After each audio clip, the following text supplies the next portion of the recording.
MP to all cars. Armed robbery on security vehicle Juliet, now. 4 to MP. 4 men. Off watch. Zulu 1 to MP. Disturbance in High Street. Gang of youths MP fighting to with Golf knives. 1-1. Request assistance, over. Suspects on premises now. Tango 1 to Tango 3. Can you assist vehicle heading your direction?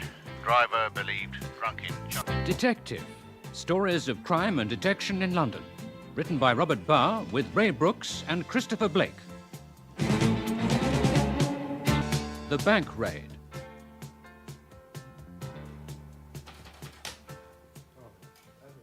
Here you are. Your coffee and your change. Thanks. Now, what do we have this morning? I've been going through our files, and what we have is the same as we had last week, and the week before, and the week before that. Look, Dave, the backlog is piling up. Right, let's have a look. Yeah, I see. Well, let me tell you, the only way we'll ever clean up all complaints of crime is to be standing next to Chummy when he's nicking the stuff. We just try and keep our heads above water, that's all. What's next? 5 new ones. An old lady's home done, some furniture taken. Let's see.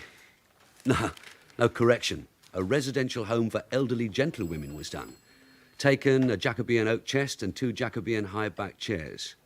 That is antique furniture of high value. You know, this bloke's going a bit too far. You know him? Yeah, but knowing him and catching him are 2 different things.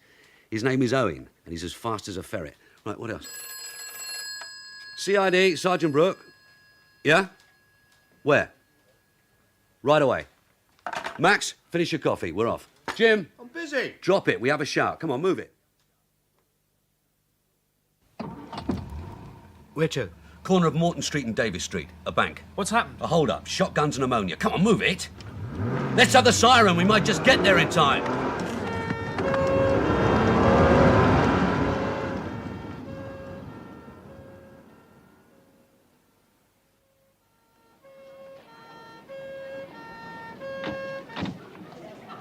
There's still a crowd. Let's see what we got. Constable, what happened? No one's sure yet, Sergeant. The manager's inside. His name's Franklin. Thanks. Mr. Franklin? Yes? Detective Sergeant Brook. Will you come in here, please? I'm still a bit shaken. I was taking some pills. Do you mind? No, go ahead. Can you tell me what happened? Well, it isn't easy to tell. It was all over in minutes, in seconds, really. I hardly had time to go from this office into the bank. How many were in the raid? 3. I mean, I saw 2 of them, but the cashiers say 3. They were on their way out, and there were the fumes, ammonia, still in my eyes. Have you had your eyes treated? Yes, the chemist from across the road came in. One of our customers, a lady, ran out and into his shop. Max, over to the chemist's. A witness before we lose it. Right. I'm sorry, Sergeant. It's been such a shock. Guns and all that ammonia. I feel better now. Will you tell me exactly what you saw? I saw almost nothing at all. It was so quick. 2 men leaving my bank, both with guns, and one carrying a bag. They hit a man over the head with the guns. Perhaps Miss Reese can tell you more. Miss Reese, please. You see, some of the staff had gone to lunch. Only 2 girls on the counter. Here she is. Miss Reese, this is Sergeant Brook. Miss Reese, can you tell me what happened, how it happened, and when it happened? Yes. It happened at exactly 12:30. There were 5 customers in the bank, so 3 of them were waiting. When the door opened, a man walked in with a blue woolen hood over his face and with a gun. Have you any idea of his age? Oh, I'd say he was a young man. In fact, I know he was a young man by the way he leapt straight up onto the counter. He pointed his gun at the customers and said, "Turn around and face the wall." Then he shouted, "Turn." So I turned to face the wall, and he said, "Not you, miss." He handed me a canvas bag and said, "Fill it." And so I began putting the money from our cash till into the bag. It's instructions from our head office. The girls are told not to resist armed men. You understand? Yes, I understand. Go on, Miss Reese. Well, then I saw a second man come in with a gun. He stood by the window looking out. And then a third man came in who also had a mask on, and he stood by the door and began to spray ammonia into the air with a thing like a flick gun. Made us cough. And then I saw this woman. She'd been at a desk writing a cheque, and I thought she'd fainted, but she rose and ran out. She was hysterical, shouting, "Murder, murder, it's a bank raid." They let her run out? Well, I think they were surprised. She ran right under the arm of the man standing by the door and out into the street. She ran straight through the traffic, Sergeant, and into the chemist's. And there she fainted. Miss Reese? Well, when she ran out, the man standing on the counter swore. Then he grabbed the bag from me and jumped down. A customer panicked and got in his way, Mr. Henderson, and he hit him on the head with his gun and knocked him down. How much did they get? Well, I'd given them about £6,000, and then they ran. Did they threaten you with the guns? Oh, yes. And that man with the ammonia was coming towards us when the woman ran out. Sergeant, the woman is still in the chemist's. I think you should talk to her. Right. You stay here and talk to Miss Reese and Mr. Franklin. Get descriptions of the three men and names and addresses of the customers. Where's Harrison? He's collecting witnesses in the street. The woman's name is Miller, Mrs. Dorothy Miller. Mrs. Miller? Yes? Do you feel like talking to me? About what? About what happened in the bank. I've told everybody what happened. The policeman, the chemist. Will you tell me? All of it, from the start. Yes, please. Well, I went into the bank to get some money. £20, that was all. The counter was busy, so I sat down to fill in the form, and this man came in. I didn't really see him, except pushing past me. Then he jumped, that's what I saw. Jumped right up onto the counter, like a circus acrobat. So I looked up at him, and he had a mask on, and a gun. And he said, "All turn and face the wall." And did you turn to the wall? No. Why not? Well, I didn't know it was a raid, did I? Not at that time. I mean, the ones in the paper, they say, "This is a raid." They didn't say that, so I just watched. Then this other man came in with a mask and a gun, and he went to the window and looked out over the screen, just like in the films. So I thought it was for the telly, making a film for the telly. Because they were so very quiet, and the girl in the bank wasn't frightened or anything, just putting the money in his bag. Then the man came in with the poison gas. With poison gas? He had a real mask on, and he was squirting it at me, so I knew it wasn't telly, and I ran out. They might have shot you, Mrs. Miller. They were gassing me already. You shouted something. No. They say you were shouting, "Murder, murder, it's a bank raid." Well, it was, wasn't it? Yes, Mrs. Miller, it was. Thank you. When you feel better, you can go home, and we'll get in touch with you again. Thank you.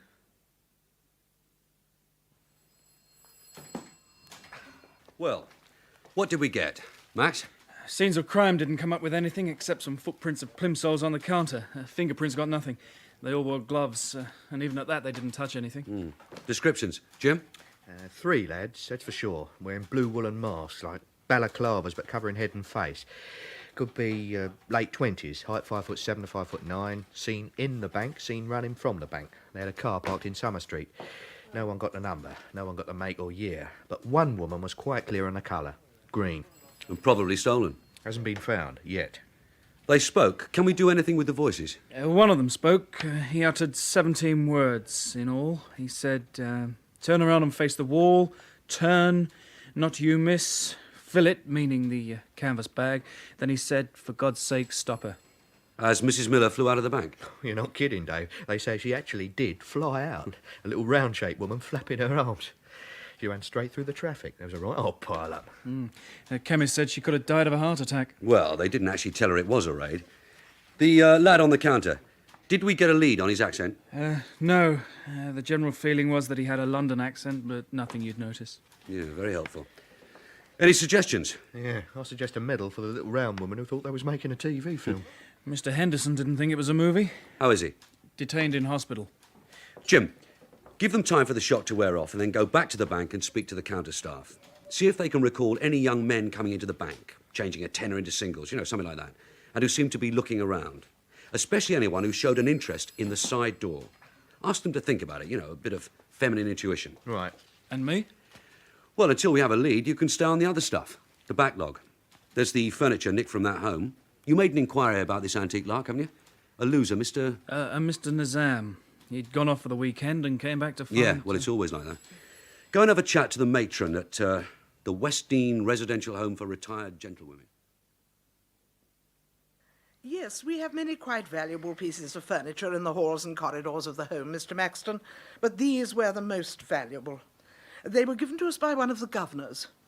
The Jacobean chest stood just here under the window, and the chairs stood one on either side.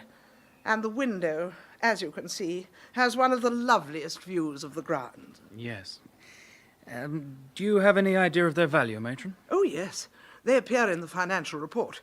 It is a private residential home, as you know. The chairs are each valued at £1,500, and the oak chest at £3,000. That is £6,000, just gone, like that. When did you know they'd gone? As they were being taken. One of my nurses came to me and said that 2 workmen had come to remove them. Can you imagine such impertinence?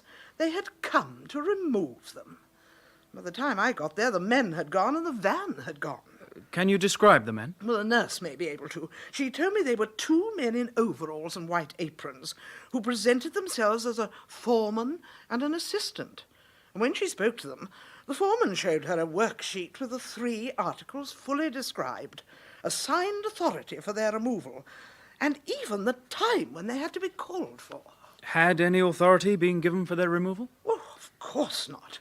I phoned the governor who donated them. He is Sir George Fenner. He had given no such authority. I then phoned the police. Had anyone inquired about the articles before the theft? Phone calls or visits? Well, we have many visitors to the home, Mr. Maxton, but not, I am pleased to say, visitors of that class. Removal men. Do you wish to see the nurse who spoke to them? Yes, please.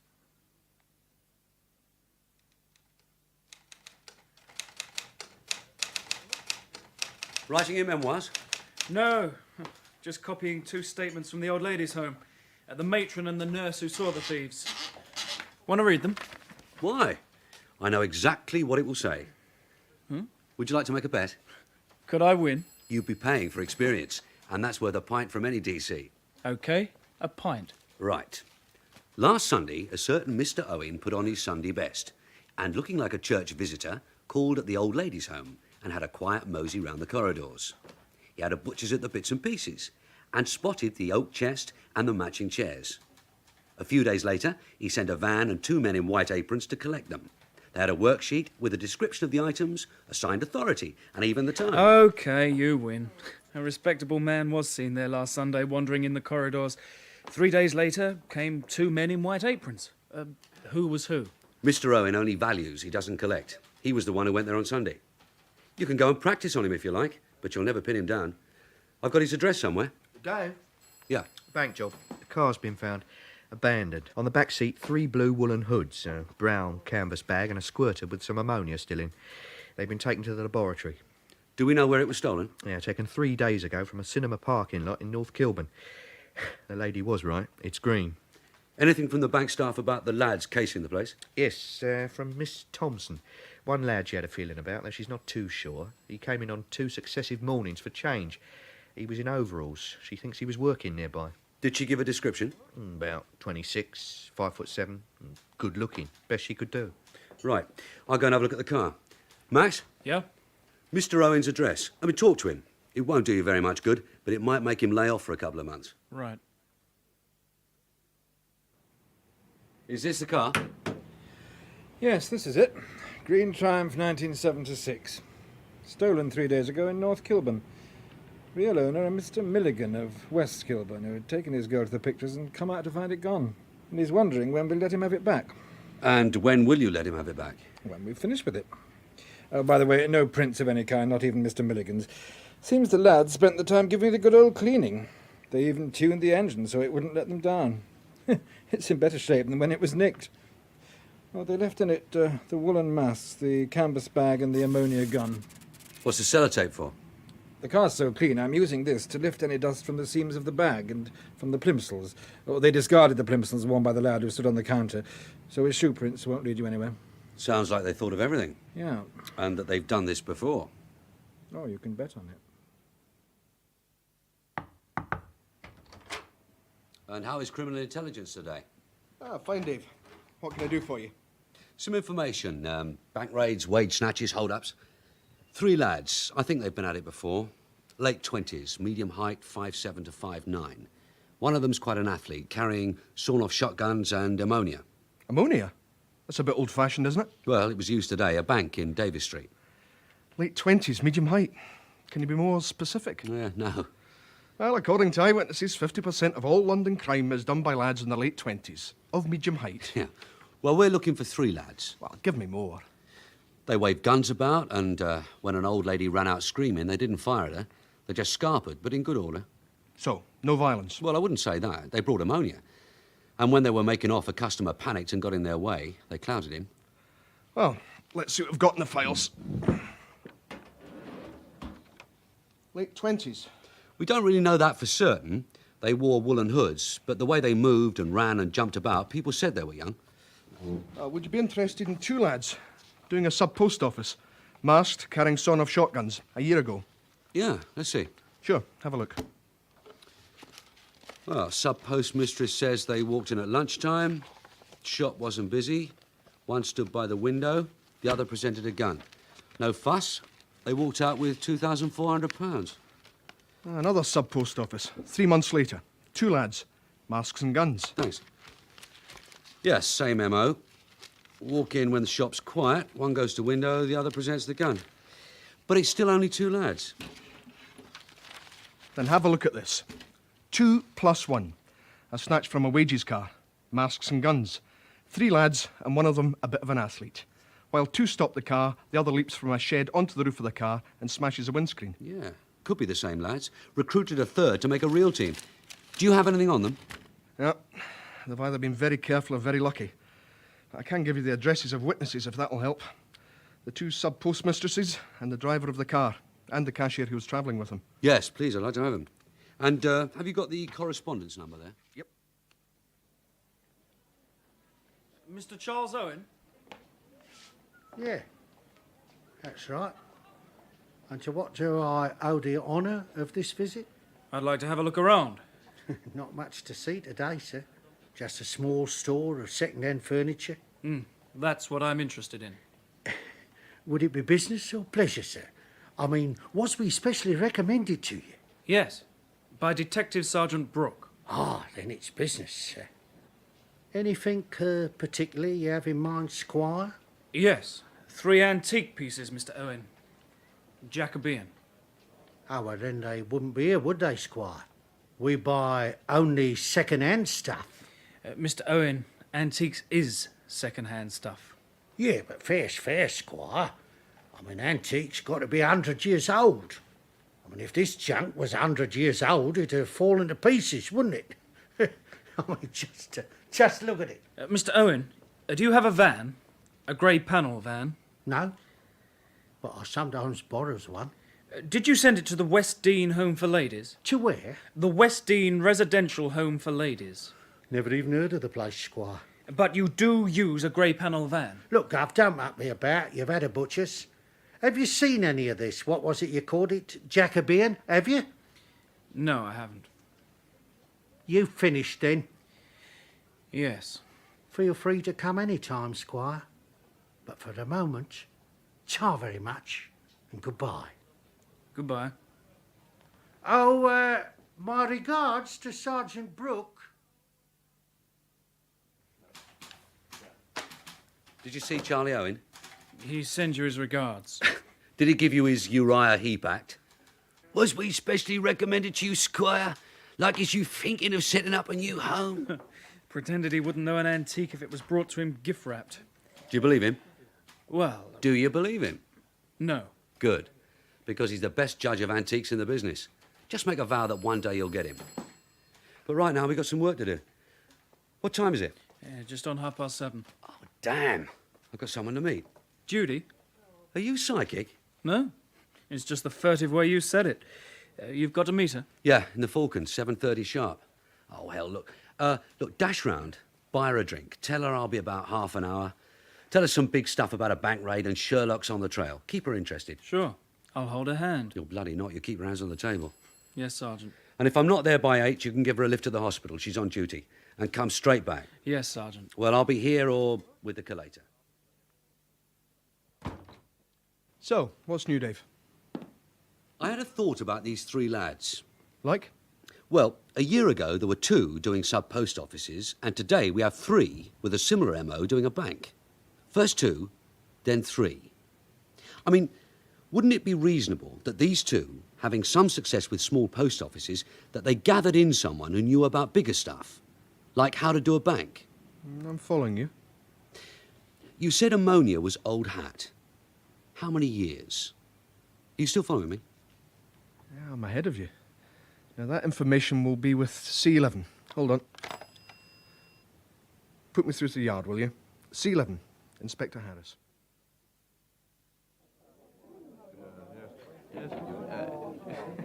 Hello, Judy. Hello, Max. Where's Dave? He's on his way. Sent me ahead to buy you a drink. Which means he doesn't think he'll make it. Oh, he'll make it all right. What will you drink? Well, if he makes it, we'll wait until he comes. Sit down, Max, and talk to me. Sure. He's on today's bank raid, and there are a few loose ends he has to take care of. All right.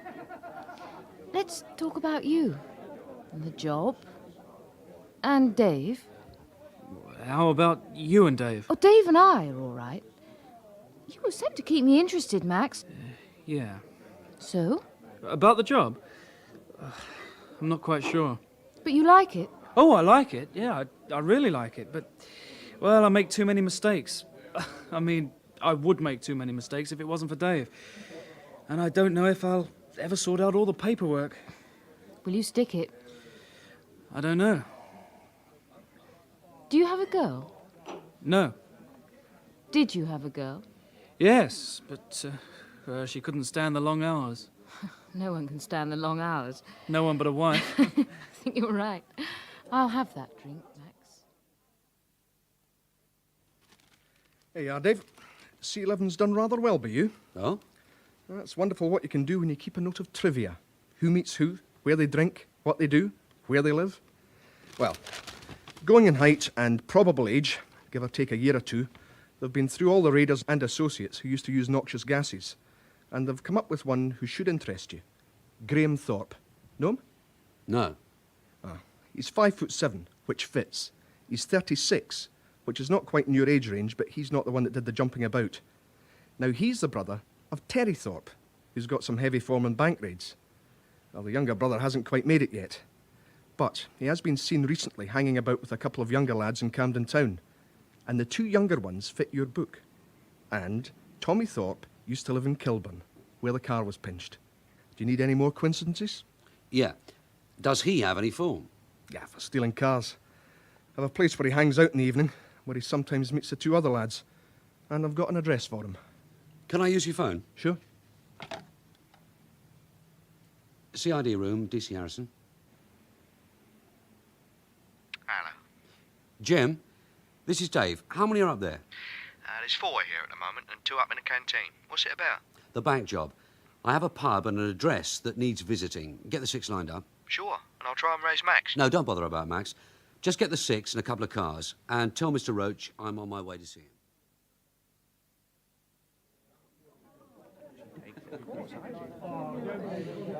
He said if he wasn't here by 8, I was to take you to the hospital. Well, I'm not on duty.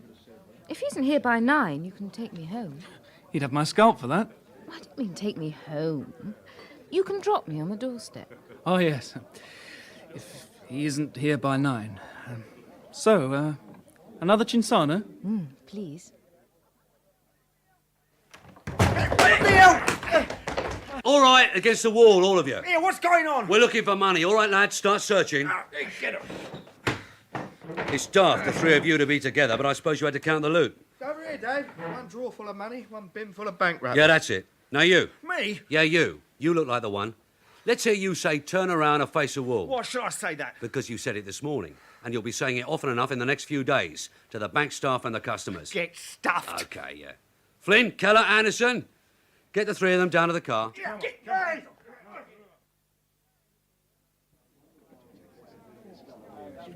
It's now 10 o'clock. Do I take you home? Oh, too late, Max. Here he comes with Jim. Hello, love. Sorry I'm late.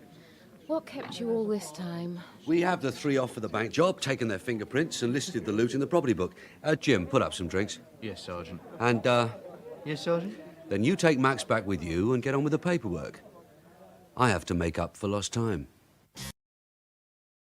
In that episode of Detective, Detective Sergeant Brook was Ray Brooks, Detective Constable Maxton, Christopher Blake, Detective Constable Harrison, Peter Cleal, Judy, Jacqueline Tong, Collator, James Cosmo, Mr. Franklin, John Ringham, Miss Reese, Lisa Flanagan, Matron, Margot Boyd, Mrs. Miller, Julie May, Charles Owen, John Sharp, Forensic Expert, Roger Hammond, Police Officer, David Timpson. Detective was written by Robert Barr and produced by Martin Fisher.